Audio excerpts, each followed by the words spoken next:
Hello mga baby loves! Welcome back to our channel! Ngayon ay pupunta tayo ng grocery. Kasi Sabado ngayon.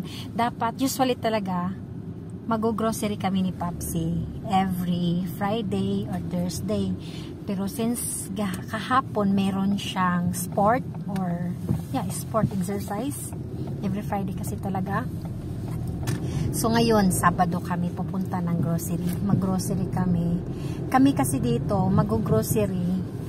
Sa ibang tao mag-grocery sila for the whole month.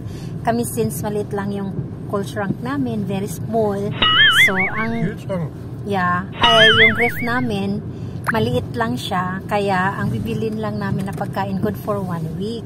So every week kami, once a week kami, nag-einkaufen. Pero ako, mostly everyday kasi meron talaga akong gustong binibili na parang gusto ko lang, hindi siya yung usually na kinakain ng mga German, so hindi siya kasali kasi hindi ko naman maalala kung ano yun so yun, ang major ang bibili namin once a week, every Saturday, yung major na budget namin. So ngayon papunta tayo muna ng Froste Ambros Froste So, of course, baby, they must, English pa ako, no? Sabi niya kasi, Nick English.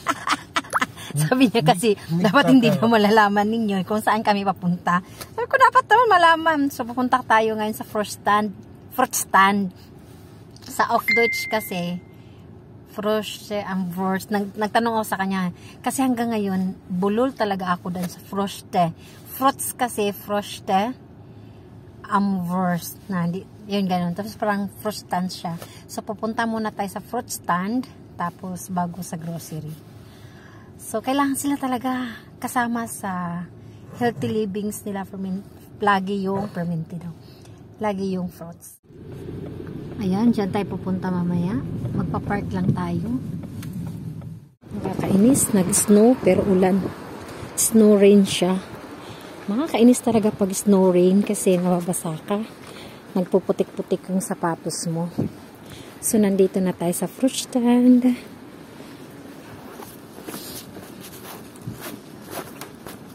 Yung magbabayad lang kami. Bawal ang. Ang ganda ng apple nila. Okay.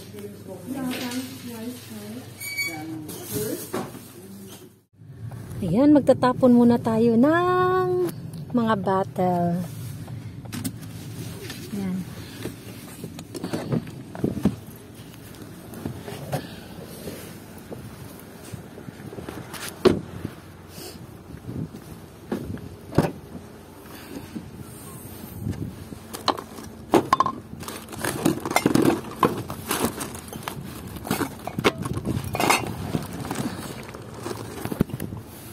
So, yan, nakasiparate yung brown. Ayan pala.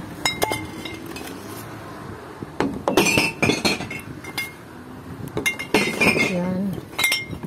Tapos yung puti, vice. Tapos yung green. Green, dito naman ang green. Ayan. Grown.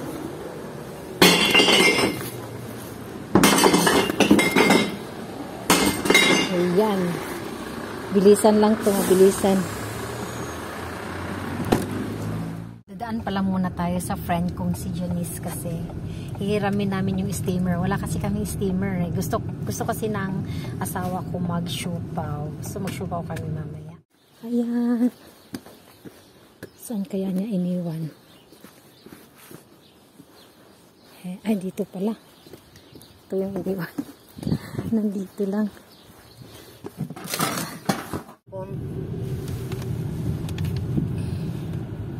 Darfst du das nicht? Oh. Ayan, nandito na tayo sa Globus. Magpa-park lang muna tayo. Grabe, nag-i-snow. Rain snow. Yan o. Papasok na tayo dito. Siguro mamaya hindi tayo makapag-ano kasi binawal yun. Binawal ko daw. Una-una talaga yung ice cream. Yung beer niya. Ang pinakauna niyang kinukuha talaga dito.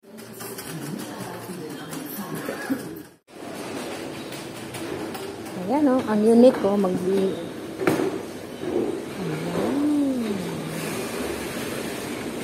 Yan. Kapalit niyan pera. Kasi isang case naman, automatic na. O, diba? Kuha na siya ng pera. Kasi, resibo lang siya, pero pera.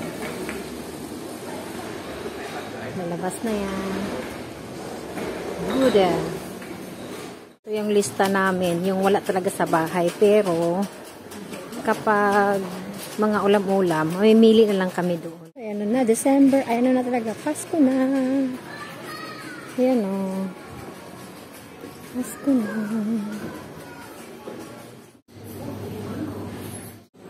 Oh, meron na.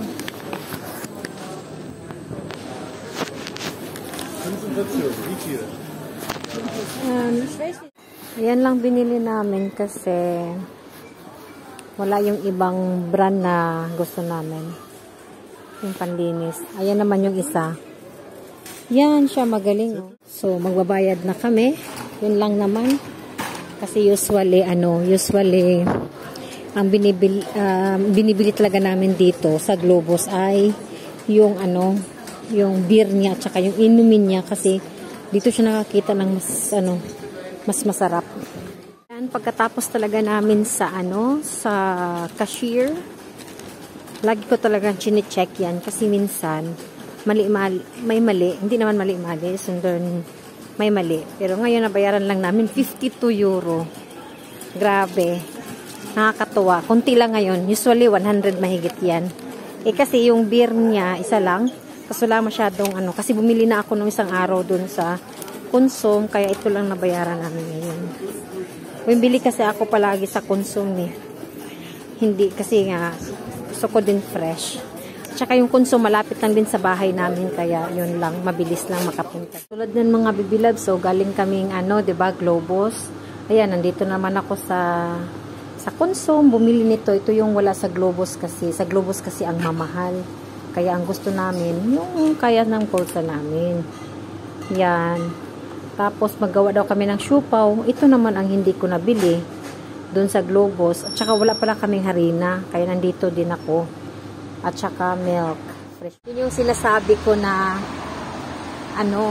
na hindi na puno yung binili namin sa Globos dahil nga hindi rin ako nagsulat kaya sinabihan ako ni Jens na ikaw kasi hindi ka alam mo naman kaufen tag daw namin yan yung araw ng grocery namin. Hindi ako naglista, nag-busy kasi ako. Kaya ngayon ang daming nakalimutan. So okay lang. Kasi malapit lang naman kami sa Consum, diyan lang naman ang bahay. So okay lang. Gawa kami ng siupaw. Wieso hast du eigentlich kein Video gemacht? Vorhin mit dem ganzen Mehl? Vergessen. Na, dann machst du mal hier. 500 Gramm. 1 Kilo Mehl und bloß 500 Gramm Fleisch. Ja. Das wäre so dick die Hefe und so dünn die Füllung. Nee, das stimmt alles nicht. Ja, wenn das ist für Verkauf, aber ist in der Silber so. Nee, die hat das hier besser ausgeht.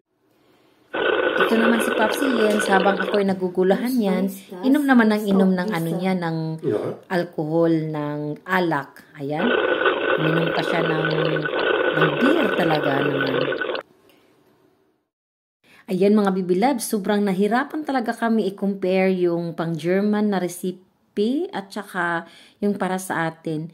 Kaya ang ginaya ko na lang yung sa dough, pang sa atin, tapos yung Filen German. Pero halos ginaya ko na lang yung para sa atin. Gulong-gulo kami dahil sa 1 kilo na pork, iba naman ang lumalabas doon. Kaya hirap kami. Kaya sabi ko, okay lang to kahit anong mangyari. Basta makakain natin. Ayan, kaya ang ginaya ko na lang talaga, nag-final decision kami, ang ginaya ko na lang dyan ay yung recipe natin. Kasi mas madali siyang intindihin.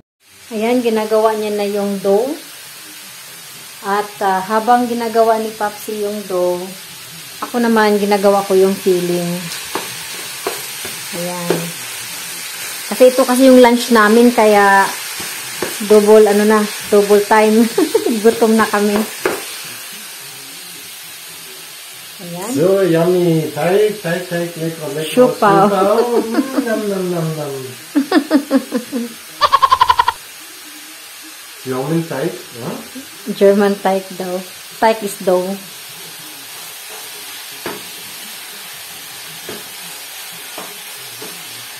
So, ako din. 1 kilo ito. 1 kilong pork. Yan yung feeling ko. Yung feeling ko ay tapos na. Nantay ko na lang yung dough na matapos. Big Siopao. Ayan, meron na kami nagawa, pero tingnan nyo naman. Sobrang pangit, gaba lang yung pagka-siopaw. Yung kasi yung asawa ko nagmamagaling. Ayun mga bibilabs, wait lang ha. Ayun, tikman na natin. Nagluto. Diba, sabi ko sa inyo, tingnan mo naman ang Ay, my God. Ay, mag-live pala ako, no? Sarap. Yung mga bilad, tapos na ako kumain. Nabusog talaga ako. Yan ang nagawa ko. Ayan. So, 1 kilong flour, 1 kilong meat. Ang nagagawa ko lang is 18. So, sobrang laki nga.